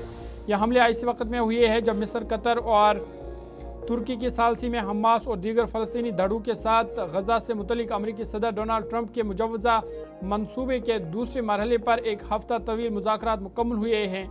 मंसूबे में हमास के तख़फ़ीफ़ असल्हा और गज़ा से इजरायली अफवाज के इनखला की तजावीज़ शामिल है, लेकिन इन मुज़ाकरात के बावजूद, जंगबंदी के बावजूद गज़ा के लोगों पर बर्बरियत जारी है, जहां पर तशद्दुद लोगों के साथ किया जा रहा है। न सिर्फ इमदाद को वहां पर रोका जा रहा है, बल्कि इजराइल अपनी जारियत जारी रखे हुए हैं और लगातार हमले और फायरिंग से गज़ा के आम लोगों को, ख़वातीन, बच्चों को निशाना बना रहा है, जिसकी वजह से हर गुज़रते दिन के साथ गज़ा में तशवीशनाक सूरत हाल पैदा हो रही है। इंसानी बहरान मज़ीद संगीन होता जा रहा है और हर गुज़रते दिन के साथ हलाकतों की तादाद में इजाफा हो रहा है।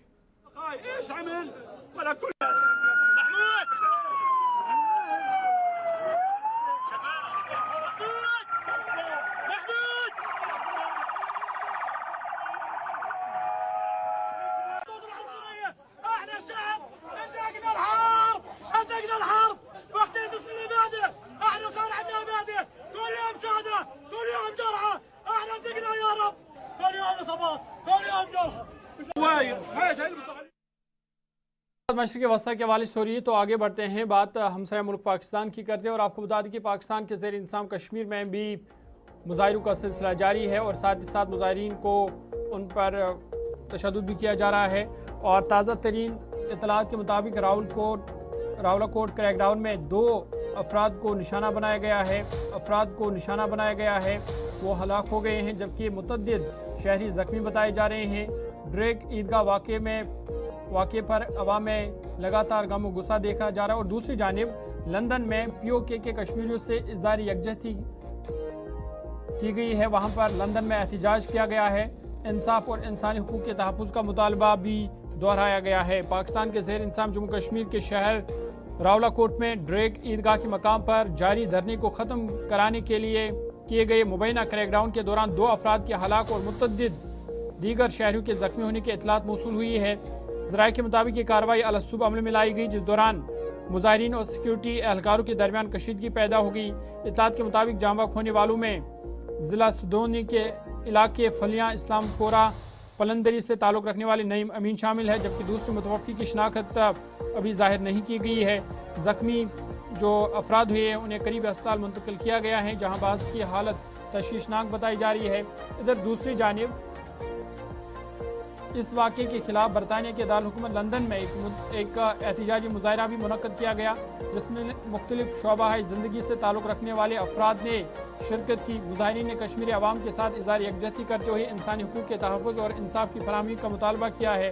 शुरका का कहना था कि दुनिया भर में मकीम कश्मीरी अपने मुतासरा भाई और बहनों के साथ खड़े हैं और उनकी आवाज़ आलमी सतह पर बुलंद करते रहेंगे। मुजाहिरीन इस एहतजाज को कश्मीरी अवाम के साथ यकजहती, इंसाफ के मुतालबे और जुल्म के खिलाफ एक मजबूत पैगाम करार दिया है। और मुजाहिरीन के दौरान मुकर्रीन ने आलमी बरादरी से मुतालबा किया है कि वो सूरत का नोटिस ले और मुतासरा अफराद को इंसाफ दिलाने के लिए मौसर इकदाम करे, ताकि POK में जो हो रहा है वो ख़त्म हो, वहाँ पर अमन कायम हो और लोगों के साथ जो तशद्दुद किया जा रहा है उसका खात्मा हो। चलिए पाकिस्तान की हो रही है, तो पाकिस्तान के हवाले से एक और बड़ी और अहम खबर आपको बताते चले। इस बार RSS चीफ मोहन भागवत की जानिब से पाकिस्तान के मुतल्लिक बयान दिया गया। पाकिस्तान के अंदर कुछ ऐसे लोग हैं जो नहीं चाहते हैं कि भारत और पाकिस्तान के दरमियान अलग हो, भारत और पाकिस्तान अलग हो, एक ही होना चाहिए। आज भी ये चाहते हैं लोग, ये मोहन भागवत की जानिब से कहा है। और साथ ही साथ उन्होंने पाकिस्तान से बातचीत के दरवाजे खुले रखने के बयान का भी दिफा किया है।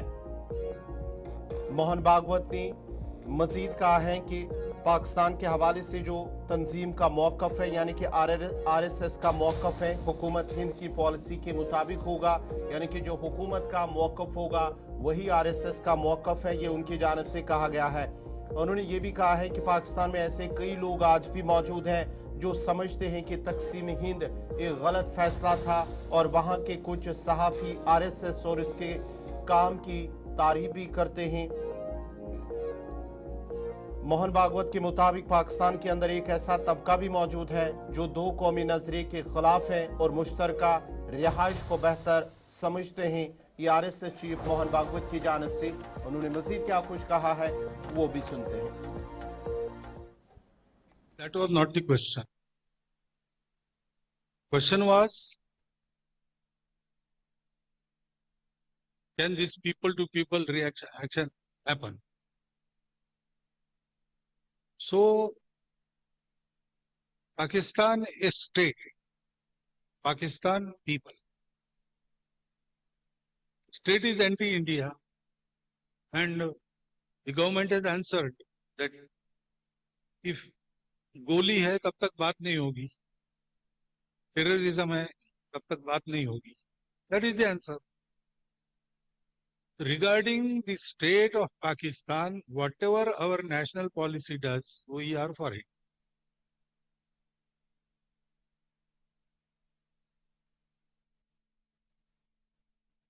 लेकिन पाकिस्तान में जो लोग हैं उनमें बहुत लोग हैं जो कहते they say this division of Bharat, partition of Bharat was the wrong thing. Many journalists, they come on television and they tell that RSS is good organization. They are organizing Hindus. What is bad in that? So there is a distinct undercurrent of people being anti-Pakistan, anti-two-nation theory. And they say that we can live together. To live together was the better way. So what is our solution? Let be the Pakistan. What is the Bharatiya solution for such things? Anyay, atyachar has to be vanquished. There is no other way. But if there is something good, that is. जी मोहन भागवत को आप सुन रहे थे और बता रहे थे कि जो भारतीय हुकूमत की पॉलिसी होगी वही पाकिस्तान के हवाले से आरएसएस की भी पॉलिसी है। आगे बढ़ते हैं और एक बड़ी खबर आपके सामने रखते हैं और वज़ीर दिफा राजनाथ सिंह का एक बड़ा बयान सामने आया है जिसमें उन्होंने साफ तौर पर कहा कि सिंतास मुआहिदा की मुअत्तली से पाकिस्तान पर दबाव है और भारत ने पाकिस्तान को बुनियादी ज़रूरियात के लिए बेचैन कर दिया है। उन्होंने कहा कि कौमी सलामती पर कोई समझौता नहीं होगा। ऑपरेशन सिंदूर का जिक्र करते हुए राजनाथ सिंह ने कहा कि ऑपरेशन सिंदूर में फौज को मुकम्मल आज़ादी दी गई थी। वज़ीर दिफा राजनाथ सिंह ने कहा कि भारत एक अमन पसंद मुल्क है लेकिन जो अनासर उसकी सलामती को चैलेंज करते हैं उनके खिलाफ फैसला कुन कार्रवाई करने की मुकम्मल सलाहियत रखता है। महाराणा प्रताप के मुजस्मे की नकाब कुशाई के मौका पर खिताब करते हुए राजनाथ सिंह ने कहा कि भारत अमन का खमा है, ताम अमन में खलल डालने वालों को खामोश करना भी जानता है। उन्होंने साबिक कांग्रेस हुकूमत को कौमी सलामती के मुआहदे पर तनकीद का निशाना बनाते हुए दावा किया कि 2014 से कबल दहशतगर्द के वाक़यात आम थे और उस वक्त की क़यादत का रवैया नरम था। वज़ीर दिफा ने कहा कि आज भारतीय मुसल्लह अफ़वाज को मुकम्मल आज़ादी हासिल है और अगर दहशतगर्द हमला करे तो उन्हें ख़त्म किया जाना चाहिए, ख्वाह इसके लिए सरहद पार कार्रवाई क्यों न करना पड़े। उन्हें मज़ीद कहा कि भारत इस वक्त दुनिया की सबसे तेज़ तरक्की करने वाली बड़ी माशत है जहाँ आईफोन समेत मुख्तलिफ आलमी मसनूआत तैयार हो रहे हैं और मुल्क एतमाद और तवानाई के दौर में दाखिल हो चुका है। मैं आपको याद दिलाना चाहता हूँ 2014 के पहले आए दिन कहीं न कहीं कोई आतंकी घटना आई थी हिंदुस्तान में हुआ करती थी, तब भी कांग्रेस की अध्यक्ष हुआ करती थी। अब कौन अध्यक्ष हुआ करता था मैं नाम नहीं लेना चाहता। आतंकवादियों के मारे जाने पर उन्होंने आंखों से आंसू बहाए थे और कांग्रेस के नेता राहुल गांधी ने तो यहां तक कह दिया कि हम सब आतंकी हमले रोक नहीं सकते। कभी कभी एक दो इस प्रकार की घटनाएं हो ही जाती हैं, लेकिन आज हमने अपने जवानों को, मेरे बहनों भाइयों, खुली आजादी दे दी है। कहीं पर भी आतंकवादी वारदात होती है तो आतंकवादियों का सफाया होना चाहिए और आतंकवादियों का सफाया यही नहीं होना चाहिए, सीमा पार करके जाना हो तब भी आतंकवादियों का सफाया होना चाहिए। आपने देखा होगा ऑपरेशन सिंदूर, आपने देखा होगा पुलवामा, उसके पहले भी जो घटनाएं हुई थी उन घटनाओं में भी हमारे प्रधानमंत्री जी ने किस प्रकार से कार्रवाई की थी। और बहनों भाइयों, इस बार धर्म पूछकर निर्दोष नागरिकों को मारा आतंकवादियों ने। दूसरे दिन ही अपने तीनों सेनाध्यक्षों को, सारे बड़े अधिकारियों की बैठक मैंने बुलाई और आपको जानकर यह सुनकर खुशी होगी, भारत के तीनों सेनाध्यक्ष, सेना, वायु और नौ सेनाध्यक्षों ने यह कहा, मैंने पूछा ऑपरेशन करना है, क्या ऑपरेशन के लिए आप लोग तैयार हैं? डंके की चोट पर हाथ उठाकर कहा कि सर हम अभी अभी ऑपरेशन करने के लिए तैयार हैं पाकिस्तान के खिलाफ। राजनाथ सिंह पाकिस्तान के हवाले से अब जरा जम्मू कश्मीर की खबरों पर भी नजर डालते हैं और जम्मू कश्मीर के हवाले से सबसे पहले आपको बताते चले कि जनूबी कश्मीर के जिला कुलगाम के अंदर एक अफसोसनाक वाकया पेश आया है, जहां पर कुलगाम के घट्टीपुरा इलाके में अब्दुर्रशीद तेरी नामी शख्स के तकरीबन 530 सेब के जो दरख्त है, हाई डेंसिटी जो है, उन्हें काट दिया गया है और मुतासरा शख्स की शिकायत पर अब पुलिस ने एक एफआईआर भी दर्ज कर दी है और तहकीकाती अमल शुरू कर दिया है। पुलिस हुकाम के मुताबिक वाकये के तमाम पहलुओं का बारीक बीनी से जायजा लिया जा रहा है और इसमें मुलविस अफराद की शिनाख्त के लिए तफ्तीश भी जारी है। ये अब तस्वीरें देख सकते हैं, जिला कुलगाम का हट्टीपुरा इलाका है, जहां पर तकरीबन 550 के करीब हाई डेंसिटी जो नामालूम शख्स की जानिब से, जिसके बाद ही पुलिस की जानिब से शिकायत भी दर्ज कर दी गई है और मुलविस अफराद की तलाश बड़े पैमाने पर शुरू कर दी गई है।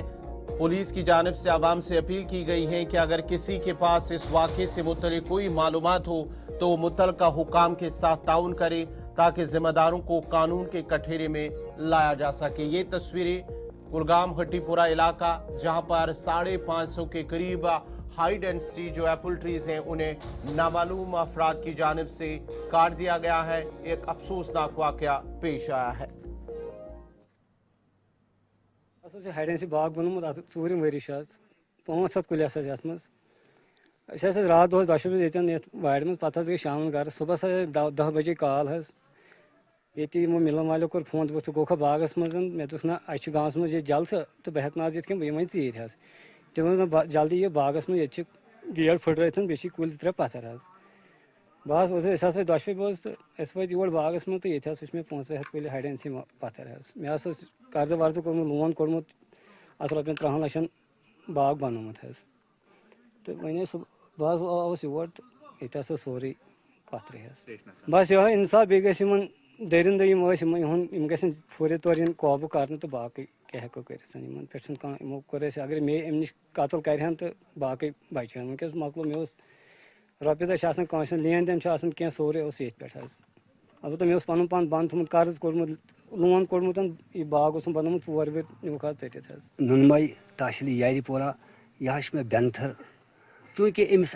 लेन देन कन तो सह कुछ शख्स यमिस लेन देन दुनिया कस कम कस ज्यादा मगर यह हरकत यमी हरकत कर यह वहशान हरकत यह दरिंदाना हरकत चूँकि यम हसा बज 8 या 10 अथ पे अमिस वो बागस 5-6 वरी बनावन मेहनत कर तो अत बागस यह वनकन पोश टूकन तो यह कर अत गुजार मगर यम शख्सन यह कोर तम कोर न अकी कतल क्या तम कर सारी बज कतल मुमकिन थो यी उम्मीद गवर्नमेंटस निश कि अत गि फुरी तौर वाशकफी गन ताकि तम गन गिरफ्तार इन कर तो अमिस ग भरपूर अमुक तहकीकात गन और यह दोबारा गि मजीद अमिक छेड़ छाड़ कस शख्स सन क्या अगर अमिस गो यह बीस सस गि चूँकि यह सपदित 4 नफर 5 नफर यह अक सुन काल कह तो अ पुलिस अपील कर गुजारिश कर मोजबान गुजारिश कर कर फूरी तहकीकात ताकि बीबाग थानस ताकि रटिक सन दरिंदान हरकत कर रटिक चूर ताकि नम कर बंद तो की तस्वीरें आप देख रहे थे जहां पर 530 सेब के दरख्त काटे गए हैं और अब जो मुतासरीन हैं उनका मुतालबा है कि इन लोगों के खिलाफ कार्रवाई की जाए, इन्हें ढूंढा जाए कि कौन से अफराद थे जिन्होंने ये कार्रवाई की है और पुलिस ने भी इस मामले में तहकीकात शुरू कर दी है। आगे बढ़ते हैं, बात अमरनाथ यात्रा की करते हैं। जम्मू कश्मीर में अमरनाथ यात्रा की आमद है और इस हवाले से पहले ही तैयारियां बड़े पैमाने पर की जा रही है और इस हवाले से एक अहम इजलास डीजीपी नलिन प्रभात की सदारत में भी मुनक्कद हुआ है, जिसमें उन्होंने अमरनाथ यात्रा के लिए सिक्योरिटी इंतजामात का जायजा लिया और अहम हिदायत भी जारी कर दी गई है। आपको याद होगा कि 3 जुलाई से अमरनाथ यात्रा की शुरुआत होगी, फिर 28 अगस्त को इक़्तिदाम पज़ीर होगी, लेकिन उससे पहले ही सिक्योरिटी को सख्त किया जा रहा है। Director general of police Jammu Kashmir Nalin Prabhat उन्होंने पीसीआर कश्मीर के कॉन्फ्रेंस हॉल में एक आला सतही सिक्योरिटी जायजा इजलास की सदारत की, जिसमें उन्होंने श्री अमरनाथ यात्रा 2026 के पुरअमन, महफूज और खुश असलूबी से इनेकाद के लिए सिक्योरिटी इंतजामात का तफसीली जायजा लिया है। इजलास में यात्रा के दौरान सिक्योरिटी को मज़ीद मजबूत बनाने, हसास मकामात पर कड़ी निगरानी रखने और तमाम मुतल्लिका एजेंसियों के दरमियान बेहतर तालमेल को यकीनी बनाने पर जोर दिया गया है। डीजीपी ने यात्रा रूट्स, रेलवे ट्रैक्स, हसास इलाकों और सयाहती मकामात पर मुसलसल गश्त, coordinate search operation, area domination मशकों और रोज़ाना एंटी सबूटाज चेकिंग की हिदायत दी है। साथ ही साथ स्ट्रेटजिक मकामात पर क्विक रेस्पॉन्स टीमों की तैनाती, CCTV, RFID ट्रैकिंग सिस्टम के मौसर इस्तेमाल पर जोर दिया गया है। यात्रियों को कट ऑफ टाइमिंग से मुतल्लिक आगाही और हंगामी सूरत-ए-हाल से निपटने के लिए जामे मनसूबा बंदी पर भी जोर दिया गया है। नलिन प्रभात ने दहशतगर्द मावनीन और मुल्क दुश्मन अनासिर पर कड़ी नज़र रखने, कौमी शाहरा समेत अहम मकामात पर मुनासिब नफरी तैनात करने और सिविल इंतजामिया के साथ मुसलसल राबता बरकरार रखने की हिदायत देते हुए कहा है कि यात्रियों और सयाहों की सलामती सिक्योरिटी फोर्सेस के लिए और जम्मू कश्मीर इंतजामिया के लिए अव्वलीन तरजीह है। और उस हवाले से कहा गया है कि खासकर जो अहम रूट्स है बालतल और नुनवन बेस कैंप, वहाँ पर फुल प्रूफ सिक्योरिटी को यकीनी बनाया जाए ताकि अमरनाथ यात्रियों के तहफ़्फ़ुज़ को यकीनी बनाया जा सके।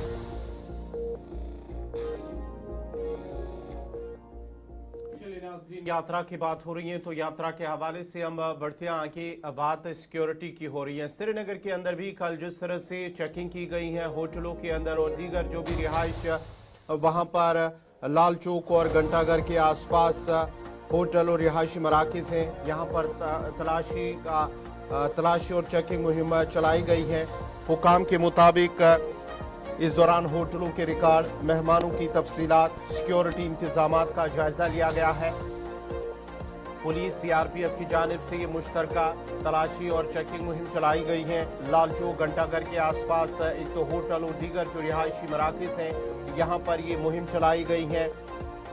सिक्योरिटी इदारों का मानना है कि यात्रा के पुरअमन इनेकाद के लिए वादी भर में निगरानी बढ़ा दी गई है और हसास मकामात पर खुसूसी बंदोबस्त किए जा रहे हैं। ताहम चेकिंग के दौरान किसी भी मुश्तबा शाई या शख्स की इतला नहीं मिली है और इसी तरह की जो सर्च ऑपरेशन जनूबी कश्मीर के पहलगाम और दीगर इलाकों के अंदर भी चलाया जा रहा है।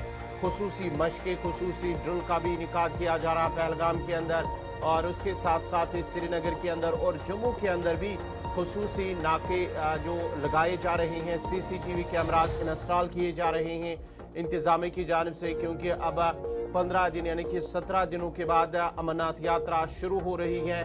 3 जुलाई से अमरनाथ यात्रा शुरू होने जा रही है और इस सिलसिले में बाज़ाब्ता तौर पर जब इसकी शुरुआत होगी तो जम्मू के अंदर भी लेफ्टिनेंट गवर्नर मनोज सिन्हा इसे हरी झंडी दिखाकर कश्मीर की तरफ रवाना करेंगे। सिक्योरिटी की बात हो रही है यात्रा के हवाले से। तफसीलात के लिए हमारे साथ जम्मू से शिल्पा शर्मा और अनंतनाग से फिदा हुसैन जुड़ चुके हैं। सबसे पहले जो है शिल्पा के पास चलेंगे। शिल्पा, जरा अपडेट कीजिएगा। अमरनाथ यात्रा 3 जुलाई से शुरू होने जा रही है। इस सिलसिले में जम्मू के अंदर भी सिक्योरिटी के कड़े बंदोबस्त किए जा रहे हैं, पुलिस नाके लगाए जा रहे हैं, CCTV कैमरास नस्ब किए जा रहे हैं। क्या कुछ तफसीलात हैं, किस तरह की तैयारियां हो रही है? देखिए 3 जुलाई से अमरनाथ यात्रा की शुरुआत होगी, जहां पे भारी संख्या में श्रद्धालु जो है वो बाबा भोले के दर्शन करने के लिए पहुंचेंगे और इससे पहले ही सुरक्षा ग्रिड को और भी ज्यादा मजबूत किया जा रहा है। 670 जो अर्धसैनिक बलों की तैनाती है वो इस समय अलग अलग जगहों पर की जा रही है, क्योंकि 670 अर्धसैनिक बल जो है वो जम्मू कश्मीर में पहुंच चुके हैं। हाईवे की बात करें, वहां पर उनकी तैनाती देखने को मिलेगी और यात्रा के दौरान चप्पे चप्पे पर जो है वो तैनाती की जाएगी। इस समय भी नाके लगाकर, दिन हो रात हो, नाके लगाकर जो है वो वाहनों की जांच और इसी के साथ जो है हर व्यक्ति पर नजर भी रखी जा रही है। कैमरे को हर जगह पर जो है वो लगाया गया है ताकि पैनी निगरानी जो है वो रखी जा सके। जम्मू भगवती नगर बेस कैंप से जब यात्रा रवाना होगी तो चप्पे चप्पे पर जो है वो उस समय जवानों की तैनाती होगी और जिस प्रकार से CRPF की जो है वो जिम्मेदारी होती है अमरनाथ यात्रा की, तो इस समय अगर हम जिस प्रकार से बात करें तो सिक्योरिटी की व्यू से सुरक्षा व्यवस्था को और भी ज्यादा मजबूत किया जा रहा है ताकि किसी प्रकार की कोई भी चूक ना हो, क्योंकि पाकिस्तान जो है वो लगातार इस प्रकार के प्रयास करता है कि इन यात्रा के दौरान जो है वो खलल डाला जाए, लेकिन उससे पहले ही लखनपुर से लेकर जो है वो सुरक्षा व्यवस्था को और भी ज्यादा मजबूत, सुरक्षा ग्रिड को जो है वो और भी ज्यादा मजबूत किया जा रहा है। ठीक है शिल्पा, आप हमारे साथ बने रहेगा। फिदा हुसैन इस वक्त अनंतनाग से हमारे साथ है। फिदा, लगातार जब भी यात्रा होती है तो आप फ्रंट पर होते हैं, यात्रा को कवर करते हैं। इस बार अमरनाथ यात्रा के आमद है, किस तरह का जोशो खरोश पहलगाम में देखा जा रहा है? खासकर जो मकामी लोग हैं वो किस तरह से तैयार है खासकर अमरनाथ यात्रा के स्वागत के लिए? देखिए 2-3 चीजें हैं ज़हूर यहाँ पे, जहाँ पे शिल्पा बता रही थी कि किस तरह से सिक्योरिटी जो है वो देखी जा रही है पूरे जम्मू में, लेकिन भगवती नगर से पहला जत्था जब निकलता है तो जैसे आपने आगाज में भी कहा कि लेफ्टिनेंट गवर्नर मनोज सिन्हा जी जो है वो तकरीबन 4 बजे के आसपास जो है हरी झंडी दिखाकर पहले जत्थे को रवाना करती है और उस पहले जत्थे का इंतजार पूरा कश्मीर करता है। यानी कि जो बानीहाल से लेकर, अगर हम नवीक टनल की बात करेंगे, नवीक टनल से लेकर 2 रास्ते रास्ते जाते हैं, एक तो पहलगाम के लिए और दूसरा बालटाल के लिए। लेकिन हर जगह पर, हर रास्ते पे सबसे पहले कुलगाम जिला आता है, जहां पे खुद जिला के तरक्याती कमिश्नर और उनकी पूरी टीम और जो मकामी लोग हैं वो फूल मालाओं से उनका गर्मजोशी से इस्तकबाल करते हैं। और उसके बाद जब ये जिला अनंतनाग पहुंचते हैं तो जिला अनंतनाग का खनाबर पहलगाम रोड हो या पहलगाम में जिस तरह से इनका गर्मजोशी से इस्तकबाल होता है, तो उसके बाद जब भी हम इनके साथ बात करते हैं तो उनका यही मानना होता है कि शायद हम ये पहली बार ऐसा देखते हैं कि जब हम पहली बार यात्रा करने के लिए आते हैं,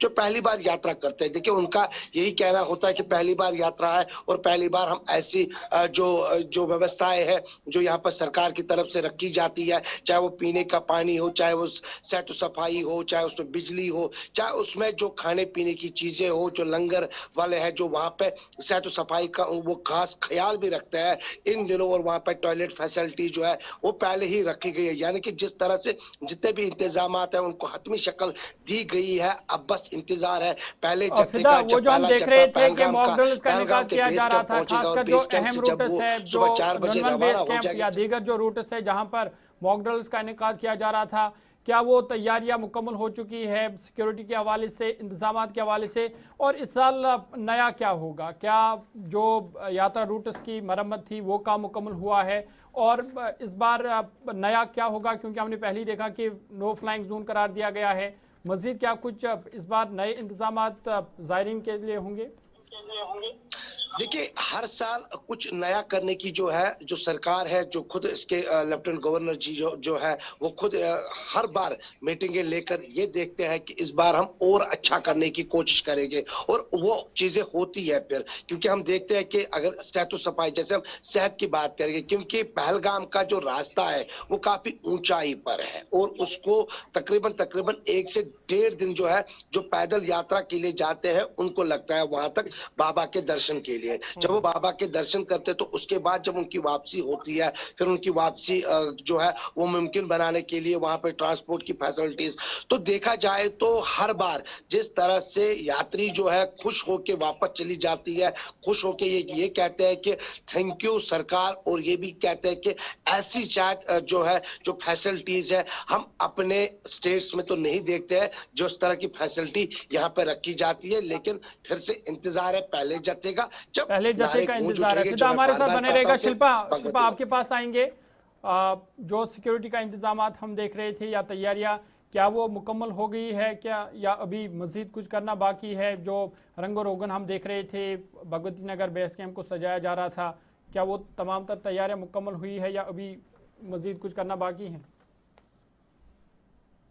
देखिए प्रशासन के द्वारा 15 जून तक जो है वो आखिरी तारीख तय की गई थी, डेडलाइन दिया गया था कि पूरी तरीके से भगवती नगर बेस कैंप पे जो रंगरोगन या फिर जो साफ सफाई हो रही है उसका 15 जून तक जो है वो मुकम्मल हो जाए। तो कुछ चीजें बचती हैं जो कि अभी भी वहां पर जो है वो करनी बाकी है। बाकी सारे इंतजाम जो है वो हो चुके हैं।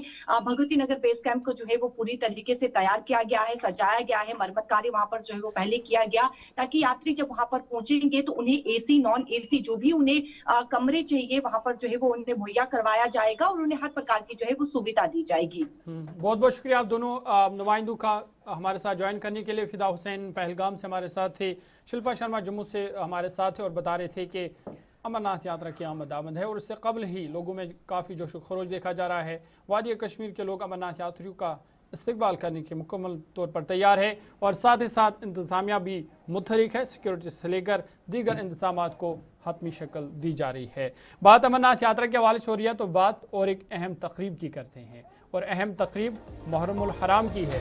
और मुहर्रम से कबल मुस्लिम इत्तेहाद के फ़रोग पर मजलिस मुत्तहिदा उलमा ने जोर दिया है और ख़ासकर खतीबों से कहा गया है कि वो मसले की मुनाफरत से बचे।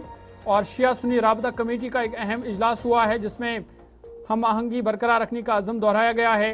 मुहर्रम में इश्तियाल अंगेज सोशल मीडिया मवाद पर कड़ी निगरानी का फैसला लिया गया है और इसके लिए एक खुसूसी कमेटी तश्कील देने का भी ऐलान हुआ है।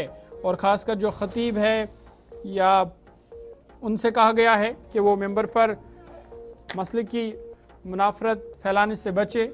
मुत्तहिदा मजलिस उलमा MMU ने माह मुहर्रम की आमद के पेश नज़र मुस्लिम इत्तेहाद, बाहमी एहतराम और फ़िरका वाराना हम आहंगी को मज़ीद मजबूत बनाने के अज़म का इआदा करते हुए वाज़ा किया कि उम्मत मुस्लिमा को दरपेश मकामी, कौमी और आलमी चैलेंजेस के तनाज़ुर में इत्तेहाद वक्त की अहम ज़रूरत है।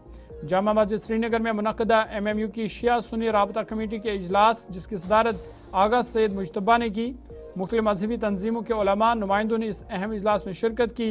इजलास में गुज़िश्ता बरस मुहर्रम के दौरान सोशल मीडिया पर फैलाए गए बाज़ मवाद पर तशवीश का इजहार करते हुए मजहबी इदारों और अफराद पर जोर दिया गया कि वो जिम्मेदारी और एहतियात का मुजाहिरा करें। इजलास में यह भी फैसला लिया गया कि MMU के बैनर तले एक खुसूसी कमेटी तश्कील दी जाएगी जो मुहर्रम के दौरान फ़िरका वाराना हम आहंगी को नुकसान पहुँचाने की हर कोशिश पर नज़र रखेगी। इजलास के इख्तिताम पर आगा सैयद मुज्तबा ने मीर वैस कश्मीर, डॉक्टर मौलवी मोहम्मद उमर फारूक और मुत्तहिदा मजलिस उलमा के फ़िरका वाराना यकजहती के फ़रोग़ के लिए की जाने वाली कोशिशों को सराहा और कहा गया है, इत्तेहाद पर जोर दिया गया है और इत्तेहाद को बरकरार रखने की अपील की गई है। माह मुहर्रम की आमद से पहले तमाम तर इंतज़ामात और अपने इलाक़ों में माशरे में बरादरी, उख़्वत, भाईचारगी के साथ इन अयाम को गुजारा जा सके, उस हवाले से गुफ्त शनीद होती है।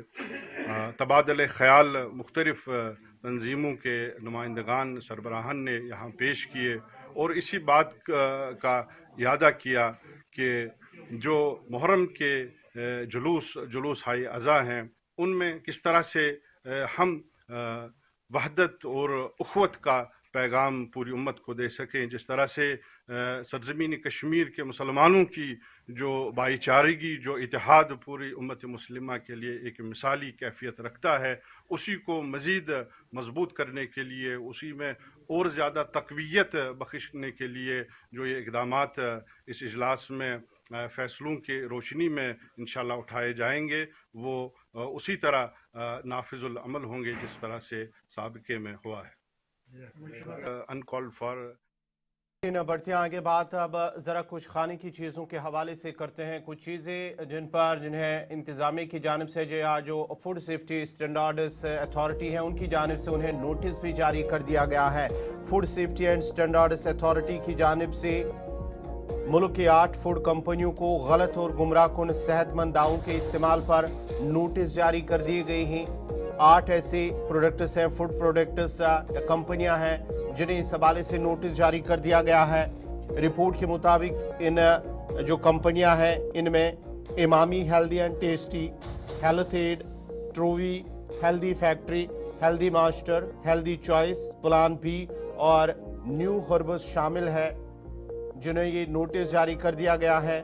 FSSAI ने वाज़ेह किया कि इन कंपनियों की जानिब से ब्रांड नाम, ट्रेडमार्क और प्रोडक्ट लेबलिंग में हेल्दी जैसे अल्फाज का इस्तेमाल सार्फिन को गुमराह कर सकता है, जो फूड सेफ्टी कवानीन 2006 की खिलाफ वर्जी है।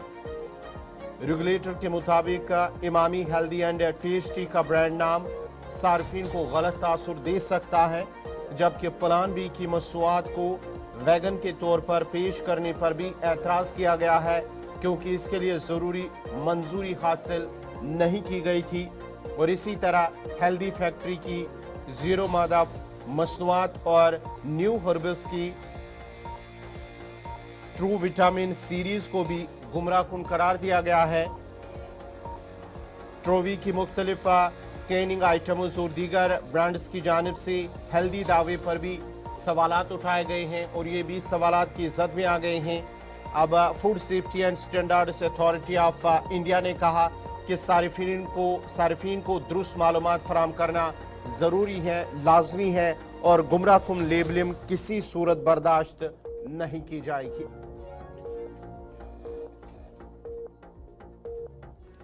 चलिए, बात सेहत के हवाले से हो रही है, गज़ा के हवाले से हो रही है, तो आगे बढ़ते हैं और एक अहम खबर आपके सामने रखते हैं। और अगर आप किसी नाबालिग को गाड़ी देते हैं तो आपके खिलाफ कार्रवाई हो सकती है, यहाँ तक कि आपको जेल हो सकती है, क्योंकि एक बड़ा वाक़या पेश आया है। बड़ी खबर, बड़ी कार्रवाई हुई है। नाबालिग को गाड़ी देने पर मालिक को मुजरिम करार दिया गया है और गाड़ी मालिक को 3 साल कैद और जुर्माने की सज़ा तजवीज़ की गई है। बड़ी खबर और बड़ा वाकया ये पेश आया है। बड़ा फैसला अदालत ने सुनाया है, जहां पर नाबालिग को गाड़ी देने पर गाड़ी के मालिक को मुजरिम करार दिया गया है। जम्मू कश्मीर के श्रीनगर में special mobile magistrate traffic court ने एक अहम फैसले में एक गाड़ी के मालिक को अपने नाबालिग बेटे को गाड़ी चलाने की इजाजत देने पर कसूरवार करार दिया है। अदालत ने इब्तिदाई तौर पर 3 साल कैद और जुर्माने की सजा तजवीज़ की थी। ताहम बादअज़ा मुल्ज़िम की जानिब से जुर्म कबूल करने और मुख्तलिफ रियायती अवामिल को मद्देनज़र रखते हुए इसे प्रोहिबिशन ऑफ ऑफेंड एक्ट के तहत रियायत दी गई। अदालती रिकॉर्ड के मुताबिक एक नाबालिग को गाड़ी चलाते हुए पाया गया, जो श्रीनगर के इलाके फतेह कदल के रिहायशी हरवन की मिल्कियत थी। ट्रैफिक हुकाम की जानिब से चालान दर्ज हुआ और चालान दर्ज होने के बाद मामला अदालत में पहुंचा और अपनी मिल्कियत तस्लीम की गई। अदालत ने करार दिया कि मोटर व्हीकल एक्ट की दफ़ा 199 के तहत 199 के तहत गाड़ी के मालिक या सरपरस्त को उस वक़्त जिम्मेदार तस्वुर किया जाता है जब नाबालिग शख्स ट्रैफिक की खिलाफ वर्जी करे। अदालत ने कहा कि यह दफ़ा सख्त सजाएं, जुर्माना और गाड़ी की रजिस्ट्रेशन मनसूखी तक की गुंजाइश रखती है। कार्रवाई के दौरान मुल्जिम ने जुर्म कबूल कर लिया और मुकदमे की समाअत की दरख्वास्त नहीं की। अदालत ने इसे मुजरिम करार देते हुए 3 साल कैद और 25,000 रुपये जुर्माने की सज़ा की तजवीज़ की, जबकि दफ़ा 180 के तहत 3 माह कैद और 1,000 रुपये जुर्माना भी शामिल था। इसके साथ गाड़ी की रजिस्ट्रेशन 1 साल के लिए मनसूख करने का हुक्म भी दिया गया। ताहम अदालत ने यह देखते हुए कि जुर्म में इखलाकी खराबी शामिल नहीं, मुल्जिम का कोई साबिका रिकॉर्ड नहीं और इसकी उम्र को मद्देनज़र रखते हुए इसे प्रोहिबिशन ऑफ ऑफेंड एक्ट के तहत रियायत दी। अदालत ने मुल्जिम को 2 साल के लिए 2 लाख रुपए का मुचलका जमा कराने का हुक्म दिया और कहा कि किसी भी खिलाफ वर्जी की सूरत में असल सज़ा नाफिज की जाएगी। अदालत ने गाड़ी और मुतल्लिका दस्तावेज़ात वापस करने का हुक्म भी दिया और वाज़ह किया कि सज़ा मुलाजमत, पासपोर्ट या दीगर कानूनी अमूर में नाअहली का सबब बनेगी।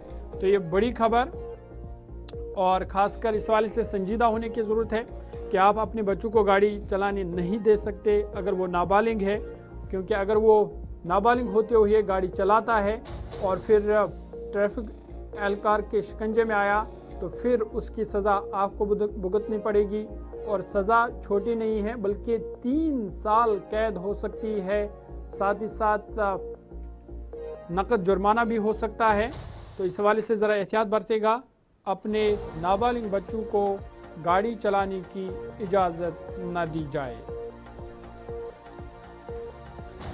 बढ़ते आगे बात जरा मानसून सीजन की भी करते हैं, क्योंकि अब इसकी भी आमद है और इससे पहले क्या जम्मू कश्मीर इंतजामिया इसके लिए तैयार है, क्योंकि गुज़श्ता साल भी हमने देखा जिस तरह से तबाही हुई है, जिस तरह से नुकसान हुआ है। इस सिलसिले में अब जो Jammu Kashmir borders area development conference जो कि सरहदी इलाकों के रिहायशों और कबायली बरादरियों की फलाह बहबूद के लिए काम करने वाली एक रजिस्टर्ड तंजीम है, ने जम्मू कश्मीर हुकूमत और SDRF से अपील की है कि वो मानसून सीज़न के आगाज़ से कबल तमाम सरहदी अजला में अफसरान और आम शहरियों के लिए फ्लड और डिज़ास्टर मॉक ड्रिल्स का इनेकाद करें। बोर्ड के जो चेयरमैन हैं उनकी जानिब से कहा गया है कि साल 2025 के मानसून सैलाब ने जम्मू कश्मीर भर के अंदर खुसूसन सरहदी इलाकों में शदीद तबाही मचाई थी और हंगामी सूरत हाल से निमटने के लिए निज़ाम में संगीन खामियां सामने आई थी। उनके मुताबिक मुतासरा इलाकों के लोगों को बरवक्त इमदाद न मिलने और कमज़ोर तैयारी के बायस बाहरी नुकसानात का सामना भी करना पड़ा और साथ ही साथ ये भी कहा है कि इस साल ऐसी सूरत हाल को हरगिज़ दोबारा पैदा होने नहीं देना चाहिए और मानसून के करीब आते ही खतरनाक और हसास इलाकों में फौरी तौर पर तैयारियों का आगाज ज़रूरी है ताकि किसी भी मुमकिन आफत से बरवक्त निपटा जा सके। उन्होंने हुकूमत से मुतालबा किया है कि वो मुतासरा और हसास इलाकों में मॉक ड्रिल्स मुनक्किद करें, मकामी नौजवानों और रज़ाकारों को रेस्क्यू और एमरजेंसी रेस्पॉन्स की तरबियत दे, सैलाब ज़दा इलाकों में इमदादी सामान और आलात को पहले से तैयार रखे, दूर दराज इलाकों में मवासलाती निज़ाम को बेहतर बनाए और अवामी आगाही मुहिमात चलाए ताकि कीमती इंसानी जानों का नुकसान ना हो। चलिए, बात डिजास्टर मैनेजमेंट के हवाले से हो रही है। आगे बढ़ते हैं, बात सेहत के हवाले से करते हैं और उन लोगों की बात करते हैं जो खून अतिया करते हैं। और माहिरीन सेहत का कहना है कि जो लोग खून अतिया करते हैं ये उनके लिए फ़ायदेमंद है और खासकर नौजवानों पर जोर दिया गया है कि वो इसमें सबसे आगे आए, क्योंकि खून अतिया करना ना सिर्फ दूसरे की जान बचाना है बल्कि जो शख्स खून अतिया करता है या जो नौजवान खून अतिया करता है उससे उसकी सेहत पर भी इसके मस्बत असरात पड़ते हैं। माहिरीन सेहत ने इस हवाले से कहा कि खून का अतिया देना न सिर्फ इंसानी जानें बचाने का अजीम अमल है बल्कि इससे अतिया दहिंदा की अपनी सेहत खुसूसन दिल की सेहत पर भी मस्बत असरात मरतब होते हैं। इस हवाले से directorate of health service Kashmir doctor Tauseef Ahmad Lone के मुताबिक बाकायदगी से खून अतिया करने से जिस्म में आयरन की मिकदार मुतवाज़न रहती है, खून की रवानी बेहतर होती है और दिल के दौरे समेत मुख्तलिफ क़ल्बी अमराज के खतरात कम हो सकते हैं। यानी अगर आप क़ल्ब के अमराज में मुब्तला है तो खून का अतिया देकर आपकी बीमारी दूर हो सकती है या कम हो सकती है। साथ ही साथ कहा गया कि खून अतिया करने से जिस्म में नए खून की खलियात बनने का अमल तेज़ होता है, जबकि अतिया से कबल सेहत का बुनियादी मुआयना भी कई पोशीदा बीमारियों की निशानदेही में भी मददगार साबित होता है। माहिरीन के मुताबिक खून के एक अतिये से सुर्ख खलियात, प्लाज्मा और प्लेटलेट्स की सूरत में 3 मरीजों तक की मदद की जा सकती है। 18 से 65 साल उम्र के सेहतमंद अफराद जिनका वज़न कम से कम 50 किलोग्राम हो वो खून अतिया कर सकते हैं। फिर से सुनिएगा, 18 से 65 साल तक आप खून अतिया कर सकते हैं। आपका वज़न 50 किलोग्राम होना चाहिए कम से कम। मर्द हर 12 हफ्ते जबकि ख़वातीन हर 16 हफ्ते के बाद खून अतिया कर सकती है। डॉक्टरों ने नौजवानों समेत तमाम सेहतमंद शहरों से अपील की है कि वो रज़ाकाराना तौर पर बाकायदगी से खून अतिया करे, क्योंकि चंद मिनट का ये अमल किसी की ज़िंदगी बचाने का सबब बन सकते हैं। इससे मुतासिरीन की ज़िंदगी बच सकती है या जो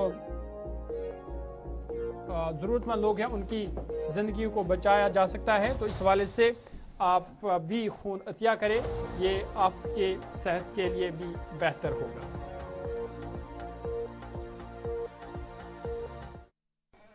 चलिए जी, 9:57 हुआ चाहते हैं। आसिफ रशीद स्टूडियो में दाखिल हो चुके हैं। इस्लाम जे के प्रोग्राम का वक्त यहीं पर इख्तिताम पजीर हुआ चाहता है। फ़िलहाल इस प्रोग्राम में आज इतना ही। मुझे यानी ज़ुहूर लोलाबी और गवर कुचे को आप देंगे इजाज़त, इस वादे के साथ कि आप गुलिस्तान न्यूज़ के साथ बने रहेंगे, क्योंकि गुलिस्तान न्यूज़ पर खबरों का सिलसिला जारी रहेगा। आप आसिफ रशीद से खबरें सुनिए। हमें दी इजाज़त। अल्लाह हाफ़िज़।